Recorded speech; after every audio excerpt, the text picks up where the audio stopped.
दिव्यांग क्रांती संस्था व प्रहार जनशक्ती पार्टीच्या वतीने दिव्यांग व शेतकरी बांधवांच्या विविध मागण्यांसाठी 21 मार्च पासून दिव्यांग मंत्रालयाचे माजी आमदार बच्चू कडू यांच्या नेतृत्वात 3 दिवस अन्नत्याग आंदोलन रायगडच्या पायथ्याशी पाचाड येथील प्राथमिक आरोग्य केंद्राशेजारी सुरू करण्यात आले आहे। यावेळी आंदोलनाचे संयोजक व प्रहार जनशक्ती पार्टीचे सचिन साळुंके, ओंकार साळुंके, प्रहार अपंग क्रांती संस्थेचे महाराष्ट्र सचिव सुरेश मोकल, राज्याध्यक्ष धर्मेश्वर सातव, रायगड जिल्हा अध्यक्ष सुनील गणबोडे, महाराष्ट्र संपर्क प्रमुख रामदास खोत, अभियान प्रमुख महेश बडे आदी उपस्थित होते।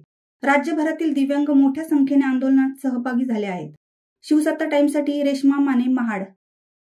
दे धडक बेधडक वृत्त देणाऱ्या आपल्या शिवसत्ता टाइम्स न्यूज चॅनलला लाल बटन दाबून सबस्क्राईब करा आणि बेल आयकॉनला क्लिक करायला विसरू नका।